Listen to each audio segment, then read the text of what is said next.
This podcast is brought to you by JMC Academy, Australia's leading creative education provider. With degrees in film, acting, entertainment management, design, music, audio engineering, animation, and game design, JMC has a course for every type of creative. Search JMC Academy to learn more.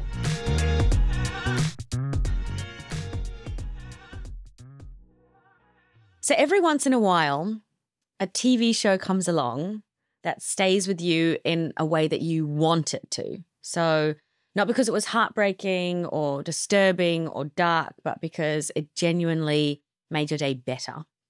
And that's what brand new Australian-made TV show Austen did for me and so many others.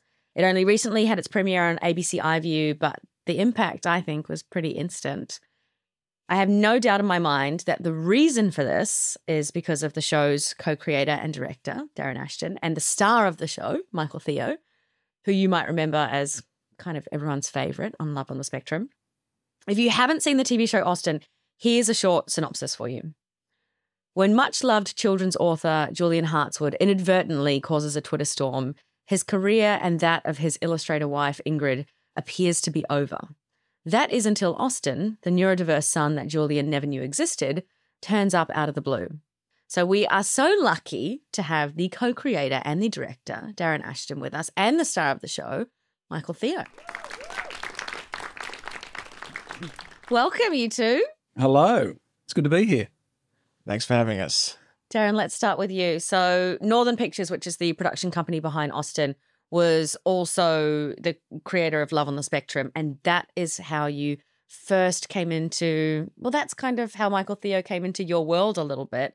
What drew you to Michael so much that you decided to co-create a show around him, essentially? I think Michael came into everybody's lives in Love on the Spectrum. He had a great charismatic presence. I mean, that's the bottom line. And you were drawn to him probably above all others. And in actual fact, Michael on Love on the Spectrum, I think, opened episode 1, didn't you? Your character? No, not your character, you personally. Yeah, I did. Yeah, because I remember when I was talking to Ben about the idea. Ben Miller. Ben Miller, yeah. So Ben yeah. and I, because Ben and I had done a film together and we'd been talking about doing something together for a while. And I showed him that opening sequence and I said, what do you think about this idea that this neurodivergent young man knocks on your door and says, I'm your son from a fling you had with my mother 28 years ago. Or actually, then when we started the project, it was 26 years ago because it's taken us 4 years to get the show made. But that segment, and of course, Michael throughout the whole of season 1, really inspired the show. There's no question about it. I mean, you were there from day one, weren't you, mate? Yep, that's right. Do you remember your first meeting together? It was 4 years ago, right? Yep, January 2020. Michael, what do you remember about when you first met Darren? From what I remember from that time was, I was told that he was coming to my place to give me some sort of guidance or something. This is what I was told by Keane, who's the director of Love on the Spectrum. They came together to my house that day. I still live at home, honestly. I was introduced to Darren, and then he actually took me by surprise by offering me an acting role, which I did not expect. But I saw it as a chance to pursue acting all over again. And acting is something, it's not new in terms of a new thing that you wanted to take on. This has been a lifelong passion of yours. Yes, it has. It's one of my main passions, actually. Is there anyone who you were watching as a kid, like a public figure, who made you think, oh, I think I could do that, or this is the reason why I want to take on acting? Actually, no figure in the public eye ever inspired my love of acting to begin with. It all started with my love of animation when I was a very young kid. I would be watching things like Disney, Looney Tunes, Thomas the Tank Engine, and then as years passed, I started watching SpongeBob SquarePants, which is another one of my favorites. And then there's also those films from DreamWorks as well, and Blue Sky Studios. The animation world is what started my passion for acting. But then, as I started growing older, I got into more live-action films and television shows, like with the likes of Gilligan's Island, I Dream of Jeannie, Modern Family, Brooklyn Nine-Nine. A lot of those shows are pretty much my favorite shows. That's a good show. I I'm- love Modern Family. I'm more into television than film, personally.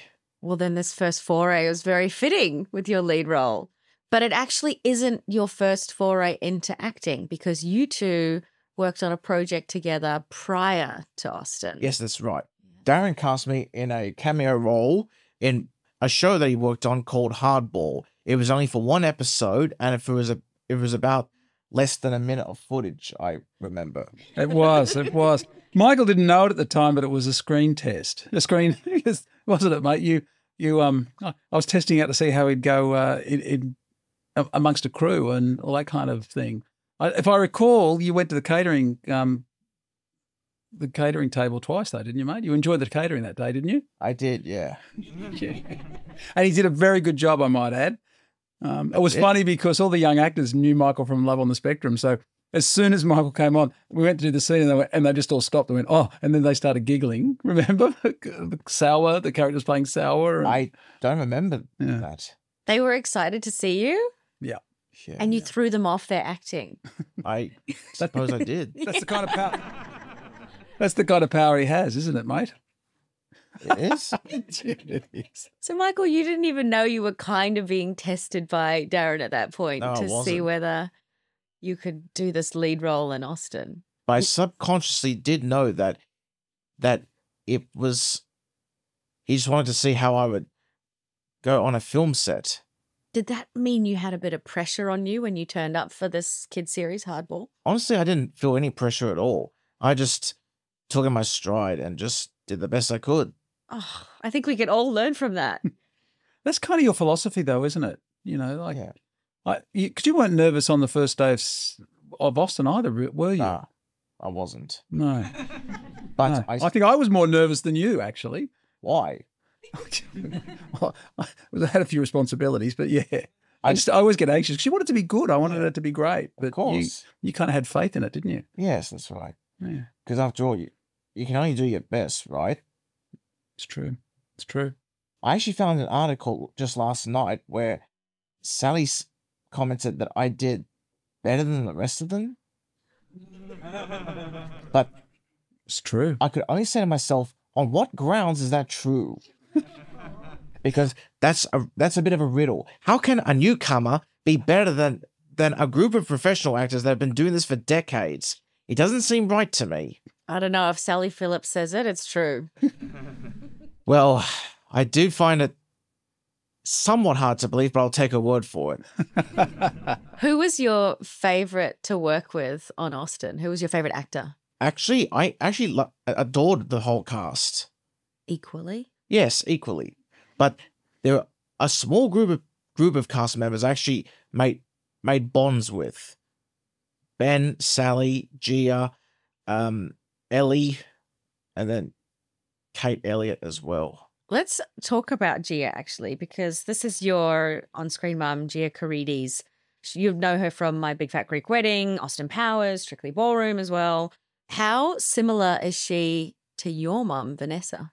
Well, every time I've interacted with Gia, I just see a lot of my mother in her. I don't really know how to explain it very well, but I can just definitely see it. Gia and I did a screen test in September last year, and it was slowly beginning to dawn on me that Gia would most likely be selected for the role, because when I was doing that screen test with her, it almost like I was talking to my mother. Well, that was kind of the plan, though, right, Darren? Yeah. Because you met with Vanessa, Michael's mum, and am I right in thinking that Gia's character was modelled a little bit on Michael's mum? Well, according to Michael's mum, she said to me, "Is Gia playing me?" That was Me. kind of how she, as in playing, her. Yeah. But the interesting thing about that was that the scene that you did with Gia was a kind of a chemistry test, and you did at the end of it, because we had a couple of other really great actors who did do a chemistry test with Michael, but you did feel an affinity, didn't you, with Gia? Yes, definitely. Yeah. So I mean, I was kind of, and Gia, they were all great actors, but I felt like we kind of had to honour the way Michael felt about that, because they were going to have scenes together that Yeah. did reflect that relationship between a mother and a son. Yeah. In an authentic way. And then, of course, Gia did a whole bunch of sessions with your mother, didn't she? Spend online. Yes, she There did. was a couple of times where I would get online with your mother, and you go, "Have you been talking to my mother?" So sorry about that, mate. It's okay. It's fine. Okay, good. Yes.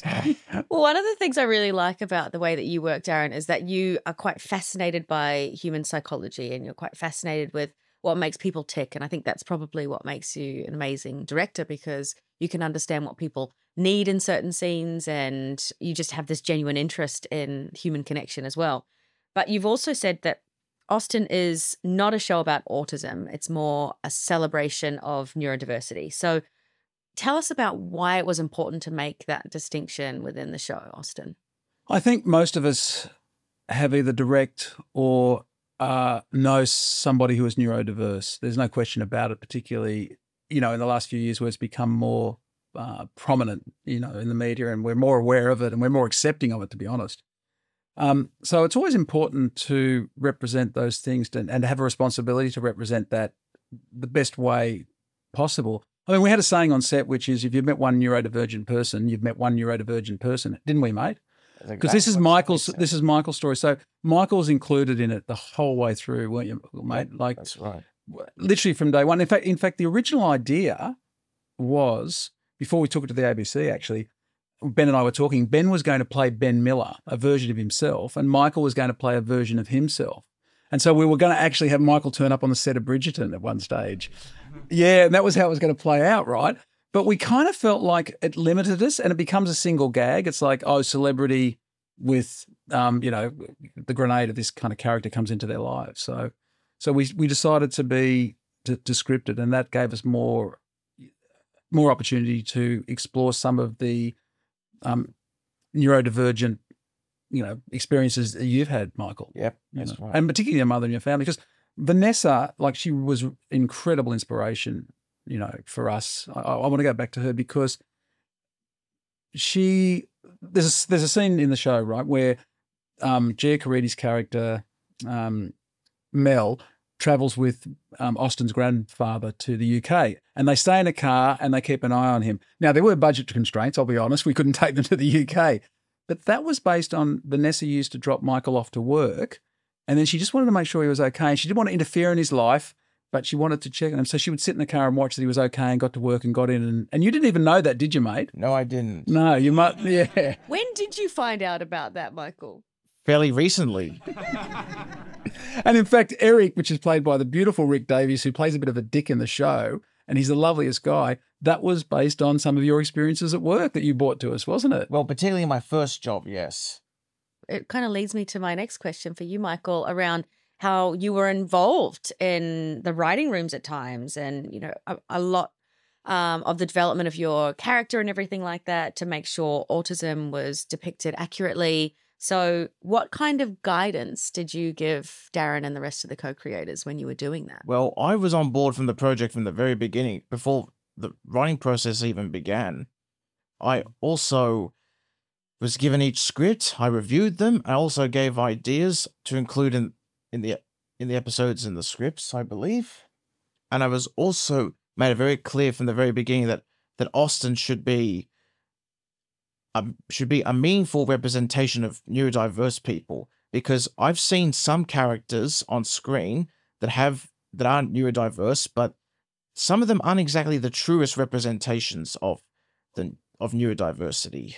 So I wanted Austen to be one that is actually meaningful and doesn't come across as a stereotype of neurodiverse people. Do any stereotypes come to mind when you say that, you've seen these examples on screen that just wasn't it? What are you thinking of? Well, when I was watching one example, I wasn't sure if that was a stereotype, but after doing a bit of research, it began to make more sense. But I'm not willing to name this example because it's for privacy reasons. But also, you might want that creator to give you a role one day, mate. Who knows? But also, we can't really get ahead of ourselves. True. But I'll also say that I did ad-lib a lot of dialogue in the episodes as well. Well, there's one whole scene I think it's in episode 1, and there was a couple of questions I remember from when ABC saw the rushes. They're going, "Oh, what?" Because he does this thing where you were stirring the the lemonade to make Yes. it, because you don't like bubbles, do you? Nah. Right. So we put that in there, and then I go, oh, it wasn't in the script, and it was the way it was cut together originally was quite noisy, but we sort of sorted that out, and it's just one of those little details of it. I don't know if you remember it, but it's course. just it's just Yeah. and that happened on the day. There was a few things like that happened on the day. I think one of the misconceptions too about being on the spectrum of autism, and you and I have talked about this, is the ability to be creative as a term. And I just think it's a misconception because you ad-libbed, you held your own. In fact, sometimes I had to pull you back from ad-libbing, didn't I? A couple of times, Yeah. There's one great moment. I'm sorry if you haven't seen the show, but when you do it, these are the sorts of things that I love because you live with the script for so long. But Sally threw this thing in on a scene where because Austin's talking about going out on a trip. He wants to go out to see his London and go on a tour to meet Billy Piper, right? Yeah. And he says, this is who I want to see, this person of stage and screen and somebody famous. And she mentions Jarvis Cocker, I think it is. And Michael, in the middle of the scene when she said it, she just improvised it. Michael goes, oh, no, it's not that, whoever that might be. And then moves on. And I love that part of the show. I love that in the show. And we let that in, obviously. Was that around the Lady Godiva headbands kind of game that the family were playing? Yes, it was. Yeah, it was the next scene after that. Yeah. Yeah. Oh, brilliant. And, that's not an easy thing to do as an actor, to be in the moment and improvise. Like, that's a skill that some actors just kind of refuse to do. A lot of them are like, give me the script and I'll read it. I don't want to mess with what the writer wants. So for you to have that so early on and to be doing it with your first lead role is so impressive. You don't get ahead of yourself though, mate. That's not quite the intention. Good. But anyway, some actors may not be willing to improvise, but I am. But I can at least just suggest certain lines of improvisation. Do you have a favorite line from the show that you suggested or that you improvised? Actually, I don't have a favorite line at all. But I actually did notice that one line of dialogue that I did suggest in one episode, it was for a scene that got cut. What? That's a lesson in that. No, I'm kidding. I was saying to Sally Phillips's character Ingrid, Austin apparently shares my views of the workforce in general, or workplaces. I meant. Was that the lunchtime scene? Yeah, it was. Yeah. Austin said to Ingrid that Austin sees workplaces as prisons for people who aren't lawbreakers. Which is based on your experience, I think, wasn't it? In the kitchen cabinet place. Yep, that's right. Yeah. Because I did learn something from that experience. A factory is no place for a creative mind. Exactly. That's what's incredible about you, Michael. You had this blue-collar job before taking on acting, and you were creative in some ways. You can build things, right? I'm actually a qualified shop fitter, but I was never able to put that to good use. But I also did woodwork at high school as well. So I do have a couple of wooden projects that I still have to this day, like a footstool and a hat stand. It's very cool skill. Well, he does have a actually. top Thank hat, you. so he can use that. Does your top hat on the hat stand? Of course it is. Yeah, okay. Where else would he put it, Oh, Darren? no, Thank you. I also wanted to mention that earlier when you asked me about the similarities between Gia Carrillo and my mother, well, my mother is very loving, she's supportive, encouraging, and she loves me fiercely, and I saw those qualities in Austin's mother as well. But there is one difference. While Mum observes me from a distance, Austin's mother believes that Austin is not capable of independence, but Austin is determined to prove to her that he is. Mm.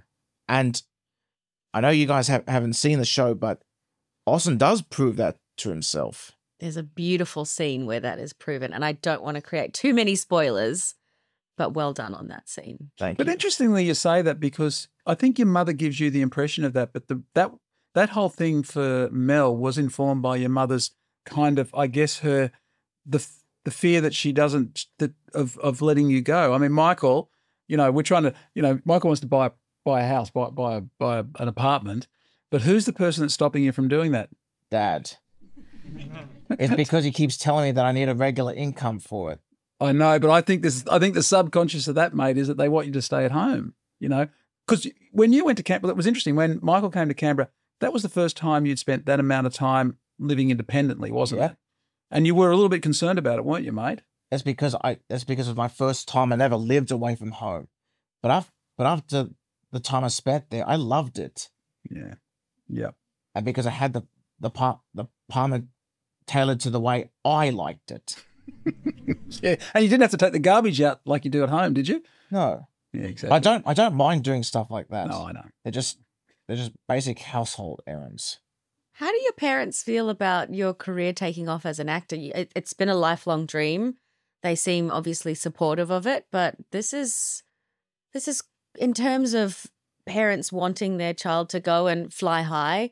Sometimes acting can take you to places that are very far away from your family. So are they supportive of that? Yep, they are supportive of it. But that's where technology comes in. That's what helps me stay in touch with them if I'm overseas or something, or out of state. And they've always been supportive? Yes, they have. Well, particularly my dad. My dad could see the gift that I had as a young child, and he always actively encouraged me to pursue it. But my mother said to me at the time that I needed a plan B, because before Love on the Spectrum came along, I had no chance of getting into this industry. So I was basically focusing on finding a full-time job to earn an income. And then Love on the Spectrum happened, and I thought life would just continue the way it was until Darren came along and offered me the role of Austin. And that's what caused me to pursue acting all over again. But I was also unwilling to let that chance go at any cost. Yeah. It's interesting, isn't it? That thing that your mother said, and I hear it a lot from, because I've been in the industry a long time. I know I look a lot younger than I am. But the reality is that a lot of people, and particularly parents, will say, my son or daughter, or, my child is interested in, a career in the creative arts in film and television or whatever. But I've told them they need a plan B. And every time I've seen someone who's passionate about being a creative like Michael, the plan B is like a delay. It doesn't actually help. It doesn't actually work as a plan B. I've known creatives. I mean, Jeremy Compston, he's a doctor, right? He wanted to be an actor. I remember I cast him in one of his first things, and he said, "I'm worried about having a career as an actor." And he went off and was a doctor on a cruise ship for 6 months. So I think plan Bs. That's why I think it's really great that your mum and dad are supportive, mate. Because plan Bs, they seem like a good idea, but actually, anyone who follows their passion, follows their heart, ends up successful like you have. You never gave up on it, did you, mate? No, it's because I don't give up on dreams. Yeah, good on you, mate. I'm so happy to hear that. I also agree. I think that having a plan B, you can get completely into that plan B and do your best at the plan B, because you are a person where you believe that your work is an extension of your character, and then all of a sudden you're in this job that you didn't end up planning on being. So I think having that hunger from not having a plan B is helpful. Yeah, and as long as a plan B that's kind of adjacent to what you want to do can be interesting as well. I mean, I think you and I have talked about this before, Michael. Is that I find it interesting that someone who's neurodivergent, that the default career path for them is something manual, like going into woodwork or getting a certificate 4, isn't it? It was certificate 3. Sorry, forgive me, but you know what I mean. Like you wanted to be an actor or you wanted to do something different, but they felt like that kind of manual labor was the right path for you. Yeah, it was. But you didn't like going to work much, did you? No. But you were very reliable. Yep. Yeah. That's because I was just doing what needed to be done. Yeah, there's a moment at the end of the shoot actually in Canberra, and I get emotional every time I think about it. And Michael, remember because it was our last shot, and it was the wrap, and everyone sort of applauded. And then Michael made a spontaneous speech, didn't you? I did, yeah. And it really got to me. It really got to me because of what you had talked about, how you had been in this kind of job, but having this dream and aspiration of being an actor that you never thought you were going to be able to achieve. Yeah. But you did. Mm. And then you saluted me. And then I cried. Oh, and I can see you're tearing up now too a little bit. That's wonderful. You just did off the cuff speech for everyone. Yeah.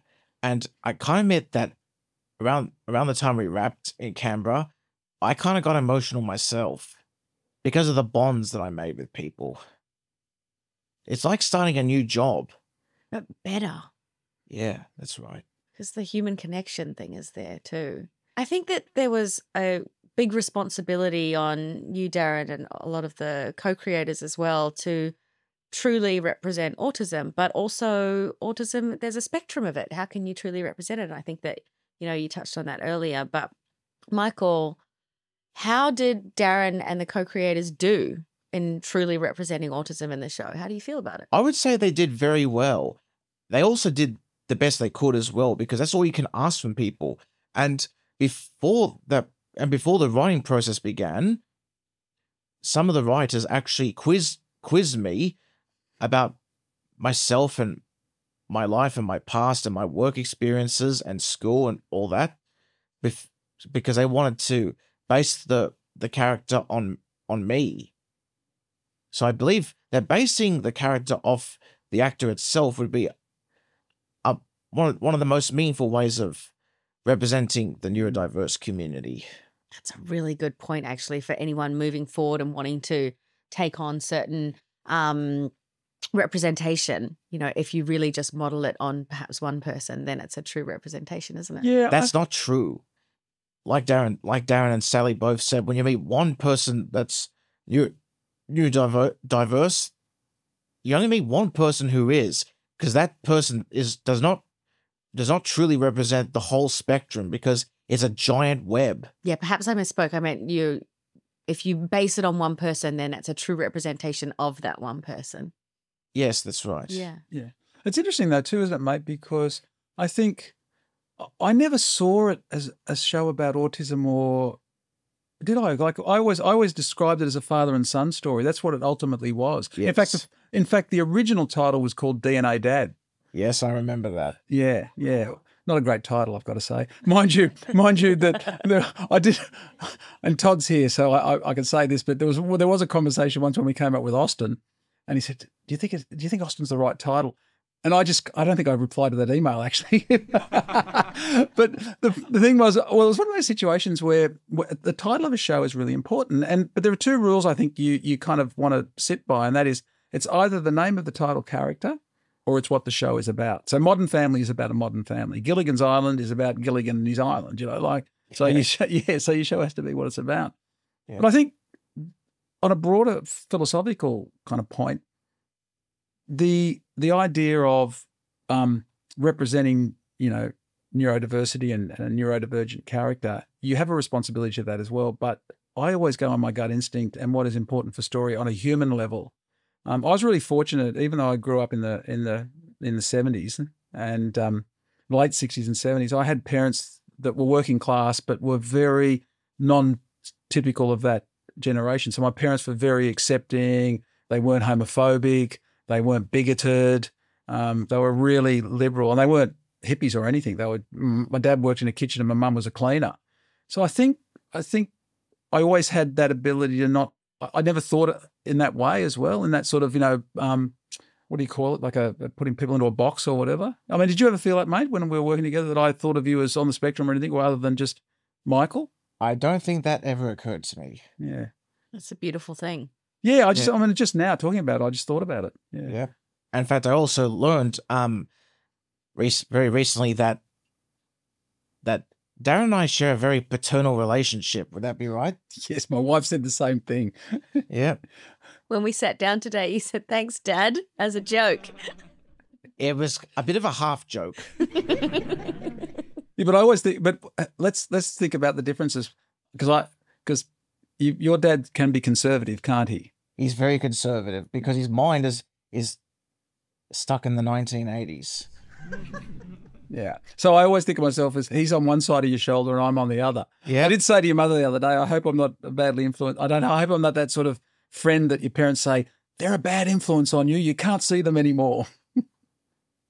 I'm too old to be told that. That's what you say to kids. True. Also, the only influence I've seen is that you want him to pursue his career and his dreams. his dream career, I should say, and that you want him to go vegetarian. Yes. Unfortunately, that's not going to happen. Because I love seafood, I love fish, I love chicken. Well, I told him today if we get a season 2, Austin's going to become a vegetarian. And if he keeps on, he'll be a vegan as well. Why can't he be a pescatarian? What's wrong with that? All right, well, this is where we have to get into the writer's room. I also, yeah. Anyway, What? Go on. I think it's a bit too early for me to say what I was going to say. Oh, okay, no worries. How far off is season 2? Is it happening? We're very hopeful, but that's all I can say. But that is a question that's better asked from Darren. Look, you always hope for season 2, and look at the early indications are the show's doing really well. It's doing well on iView, and it's doing well. The ratings came out the other day, and it's done very well. We've got ideas for season 2. It's tricky with season 2 because I think probably a lot of people have watched a season 2 that kind of can slightly miss the mark, or it's a repeat of season 1, and then you get to season 3 and it finds itself again. So you've kind of got to deliver on the promise of season 1, but move your story forward. So, but we have been thinking about season 2. I mean, I always think of shows in a 3-season arc. So if we get to season 4, I'll be in trouble. But because I think it gives you a flow of where to go. But if we did do a season 2, I think the emphasis would be, it's just to go back a step. Season 1 follows the structure of a rom-com. It's not a rom-com in the traditional sense. The rom-com element is the buddy between the father and son, and then everybody else around them and how their relationship impacts on that. So if you follow the arc of a rom-com over the 3 seasons, season 2 should be about love. It should be the love of a father and son. It should be Austin finding love, possibly. Yeah. I mean, if I had my way, Austin would find love in season 2. He would marry in season 3. And if we did get a season 4, we'd see how he deals with fatherhood. That's what you would. That's how you would go. All spoilers today. No. It is sort of spoilers, but it is in a way that's how you think when you make a show. I think you got to be careful these days that and I think it happens occasionally where everybody emphasizes on season 1 or emphasizes the pilot and forgets about the rest of it. So I'm ambitious, just like Michael. Yep. Plus, we've got to keep him employed because you want to buy a house, don't you, mate? Yeah. Speaking of that, is it true that you've got another show in mind with Michael involved? I do. I have been thinking about something. for Cooking Michael, something up? different. Yeah. It'll take us another 4 years to develop, I would think. Do you know 4 about this, years? Michael?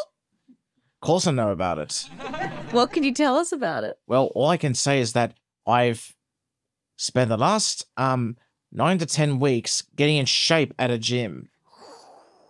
That's what I was instructed to do. Is there anything you want to add to that, Darren? No, look, it's really early days. I think we'd be crazy not to try and work something up with Michael as well. But the focus is obviously Austin season 2 if we get it in season 3. But it is. I mean, I know you think I'm joking, but even another show will take 2 or 3 years to get up. I mean, I think you need that amount of time to sit with a project. Like I said to you, Austin started off as DNA Dad with Ben playing himself and Michael playing a version of himself. But it's actually evolved into something a lot more not sophisticated, but a lot more rewarding, I think. Don't you reckon, mate? And also the tone of it. I think the tone then would have been different. Also, I went through some personal stuff, so it kind of also shaped the show as well. Let's talk about that. I mean, one of the things that I love about this show is that there's no comedy at the expense of another actor or another person. There's no profanity in it at all.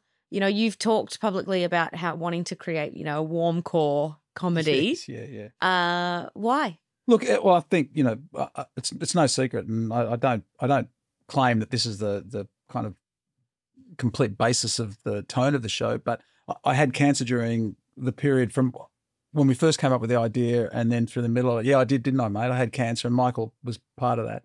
So that was like a 12-month period, and you reassess your life and you do an inventory. And I just thought to myself, what do I want to leave on my epitaph? Oh, he made a snarky comedy about a family, or he made a beautiful warm core comedy that made people feel a bit better about the world in which they lived. And I obviously came up with the latter. And the no profanity wasn't about, God, I swear all the time. It wasn't about that. It was just about having an ethos that informs the show and has a tone, and no snarky comedy, and particularly no put-down comedy. I find put-down comedy in this, and it can be quite popular, particularly in this climate at the moment with the Trumps and the people like that who are putting people down all the time. Yeah, I know. Yeah. So For anyone listening, Michael is rolling his eyes. yes. Yeah, he's not a fan of Trump, I know. But interestingly enough, to sum it up, you do an audit of your life, and you jettison things, and you go, what is really important? And then it was interesting because there's a photo I've got that one of the nurses took of me when I was going through chemo, and I'm sitting there with my laptop, and they had really fast Wi-Fi in the oncology unit. It was crazy. It was faster than home. And I was reviewing the scripts and giving notes, and Todd and Rebecca from the ABC were sending through stuff, and I just remember thinking it was something positive and forward to look forward to, you know. And yeah, it kind of, I don't know whether it was the chemicals going through my body or not, but at the end of it, I just went, I want to make something positive, good, and this is the show I want to make. And we jettisoned a whole bunch of projects and just focused on this one. This is so interesting to me because on one hand, I was thinking, how could you possibly be working and, you know, from your hospital bed or going through chemotherapy and be working so hard? And now I am understanding that it's because it was such a positive influence on you and really gave you perhaps a bit of strength. Yeah, it was terrific. And look, you know, the interesting thing about cancer, and what I came to understand, is people talk about brave and journey, all this sort of stuff, but actually you're getting through the days, and you want things that are positive in your life. Do you remember, Michael, I would ring you and you put me on speaker and your mum would give me advice and give me some recipes and things like that? Remember, she told me. Yes, I remember that. Yeah, so everybody kind of rallied around as well, and that's sort of important, I think, as well. But having a positive attitude, actually, I believe in science-based treatment, and I always have. And interestingly enough, even though I had a positive attitude, there's no research that actually shows your outcome can be better or worse with positive, which is interesting. But I just chose to be positive, I think. That's kind of it. I mean, it depends what the outcome is, right? If the outcome is to look back and feel positively about it, perhaps a positive attitude would help. Yeah. Oh, yeah, it was no doubt. There was no question for me. And in fact, I forget about it now. It's bizarre, isn't it? It's only a year ago that I finished treatment, and you actually forget that you went through it. You know? It was 12 months of going through it, and it was 12 months ago. Yeah. Wow. Yeah. And you're out the other side. Yeah. Oh, there was a few days I realised I wasn't match fit though on the first week of shoot, because I would go home and collapse and go to sleep, and Michael would ring me and want to go and do something, didn't you? There was a couple of times, actually, Michael enjoyed driving everyone around your car, didn't you, mate? Yeah, I did. Yeah. Well, Canberra would be a lot easier to drive everyone around in than London, which was your other shoot spot. Let's talk about the difference between those two. You know, one is like this bustling, you know, one of the busiest cities in the world, and the other is just like so much free open space. That would have been so different to try and film a show with these two environments. Road rules there are not too different from us, but the roads are definitely more narrow. Mm. And the parking in some parts isn't exactly the best. I can only imagine. I remember Ben Miller saying to me, in fact, he gets picked up by the runner and taken to set and back and whatever. And at one point, he asked production to get him a car because he enjoyed driving around Canberra so much. And I said to him, you don't want to get driven to set and back? He said, no, this is like the biggest film lot I've ever been on. And we had a saying that the peak hour at Canberra was between I think it was 4:55 and 5:07. That was it. That was peak hour in Canberra. And then it was so easy to shoot. Was it?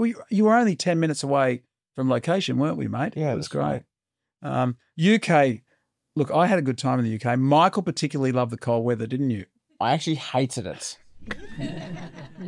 And how expensive everything is there. There was one day, I love telling this story. There was one day, I think it was our first day, wasn't it? It was -3 degrees or something. It was the coldest day they'd had for ages.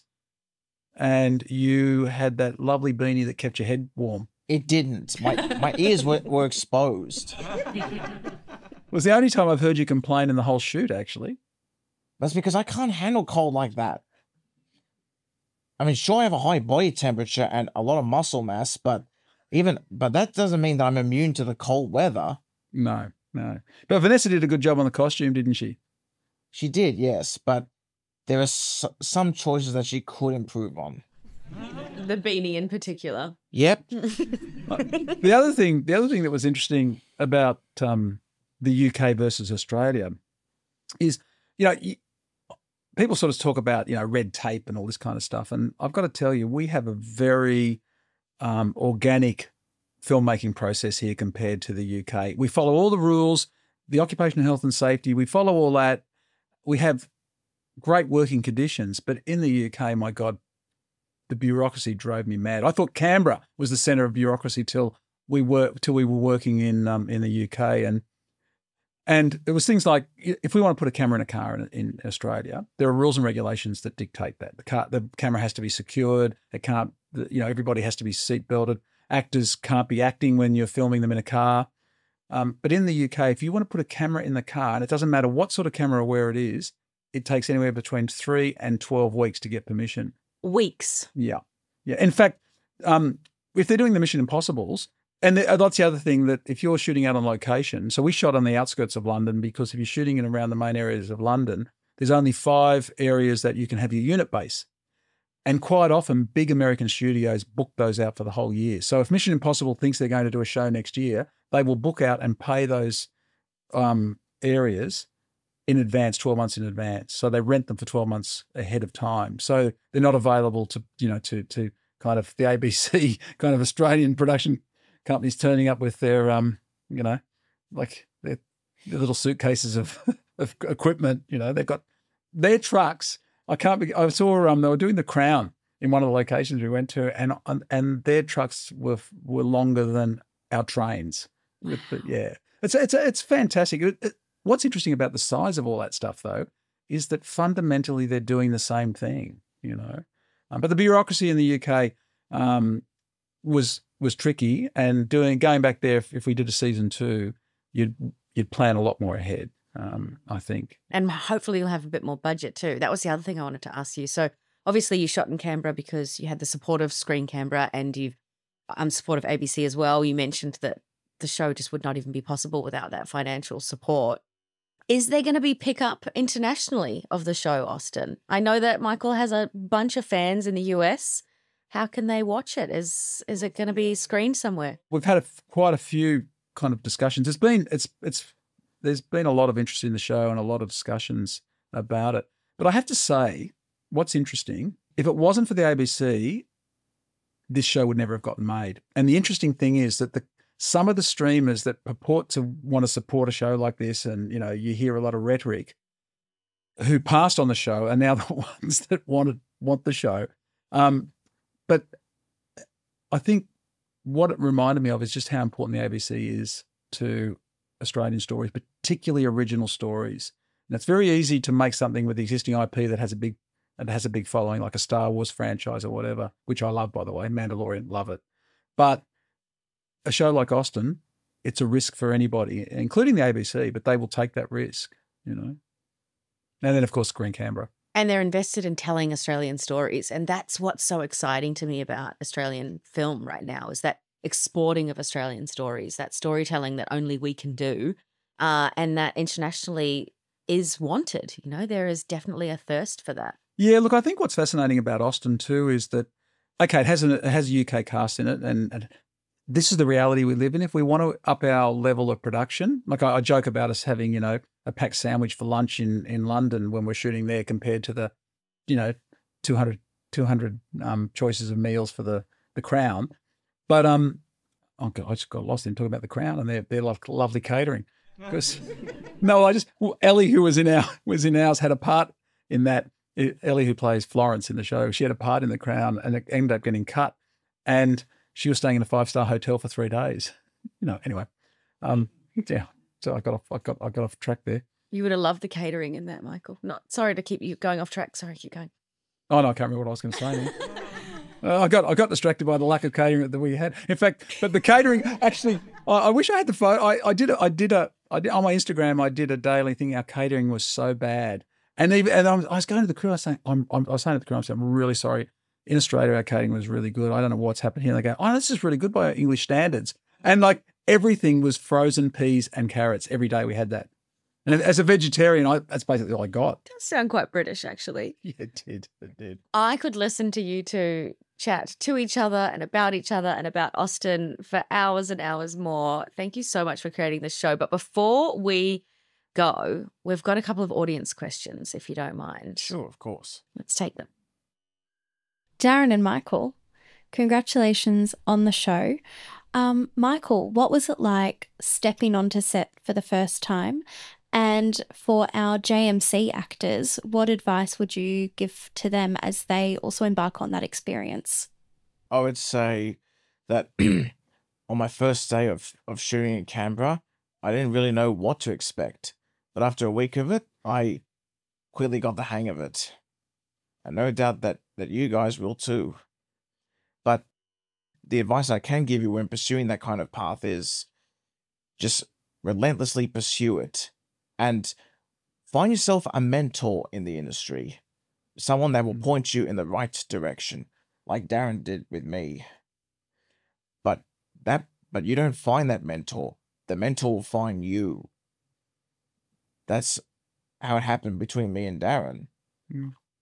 But another thing I would also say is if you have if you're in a job that pays you well, don't leave it just yet until everything is definitely confirmed. Yeah, it's true. Because the last thing you want to do is leave a job with a steady income, and then some person just makes you these empty promises and doesn't fulfill any of them. Because I had an experience like that myself. 2 years ago, I signed up with an influencing agency to do the kind of work part-time on the side. But I didn't realize how big of a mistake that was until last year. I did learn a very important lesson. You don't leave a steady job based on what people promise you, because some people just make empty promises. Mm. But if acting is what you really want to do, stick to that. Because honestly, that I would say that is a lot more interesting and more fulfilling work than influencing is. I think so. I know if you've got students here that are interested in a career in acting or in the industry, I just can't emphasize enough the importance of following your passion. I made my first film when I was 14 years old. I saved my money up in a part-time job and I caught a train to Sydney because I grew up in the country, and I bought a Super 8 camera, which you guys probably would use some arty thing now, but that's all we had then. And I made a film called Cave Scabs, which I sent to the Australian Film Television School about chickens that attack cave people. And I got a letter back saying, "Dear Darren, thank you for your application. Unfortunately, we do not take amateurs." And I remember going to my mother going, "They wrote back to me." And my whole thing was, of course, the nuance of them rejecting me was kind of lost on me. So I think the idea of following your passion is really important. And the other thing too, I think there's a lot of stuff online now which I find really inspiring. I saw a thing last night, came on a reel with Michael Keaton talking about he used to treat going to an audition as going to work. Has anyone seen that? It's really fascinating. He says, I would go for an audition. I'm not auditioning for the job. This is my job today, is to do this audition. And he said ever since he made that psychological change in his thinking, he booked more jobs. And I've got a friend who I've cast a few times, and Helen always says to me, "Oh, as far as I'm concerned, I've got the role before I walk in." And I think that's a great attitude. Not saying don't give up on your dreams, pursue them relentlessly, but also exercise a degree of some caution in some parts. Oh, I think that's wise, mate. I think that's wise. That's all I'm saying. Yeah. What lessons did you learn from your fellow cast members that you will take with you from your first professional acting experience and into other projects? Well, what I learnt from my castmates was how to move around on set while delivering the dialogue at the same time. That's one thing I can remember, but I was actually taught so many things by my castmates on set that it's hard to remember all of them. Is there anything that you remember, Darren? I think the blocking was the main thing, being active in a scene, wasn't it? Yes, well, delivering dialogue. Yeah. Yeah. So I'm a big believer in trying to make things as tactile and kind of mobile as possible on set. And sometimes it drives not the DOP because they're always supportive, but producers worry about it a bit because it's more time consuming. Like I'll have an actor walk around, go out into the kitchen, come back around. I can't stand standing around talking shows. And we have scenes like that in the show. Sometimes you do have those, but whenever you can't, you try and get mobile. Like there's a great scene I love when everybody's coming over for lunch. Remember, I got you setting the table and you were going back and you had quite a lot of stuff to do. Yes, I remember that. But it worked a treat, didn't it? I guess it did. Good. I thought it did. Question for both of you. How do you guys go about transitioning between the two different types of production, and which one do you prefer? I've actually never worked on a film before, but from my experiences between Love on the Spectrum and Austen, I would say they're very similar. It's not too different, but the only difference is Austen is a fictional scripted show, while Love on the Spectrum, being a documentary, is neither of those things. Yeah. I think in terms of transitioning, I mean, I've done film and television, and there are different ways those mediums work. There's no question about it. Film is a kind of a more of a single arc in terms of, it'll finish and is tidied up, unless of course you're a franchise and they always invent some new way to bring out a new film. Television tends to give you more time to sit with your characters. I just think what is a good story and what is the best medium and the best way to tell that story. I had a really interesting light bulb moment on my second film called Razzle Dazzle, which is about a pushy dance mothers at a dance school, right, with Kerry Armstrong, and that's where I met Ben actually. And I remember it did really well. It was, I think, the number 2 or number 3 grossing Australian film of that year. We went to 20 film festivals. I got my American agent. I got flown to Skywalker Ranch on that film, right? Nothing came of it. That's what I was telling Michael about Empty Promises the other day.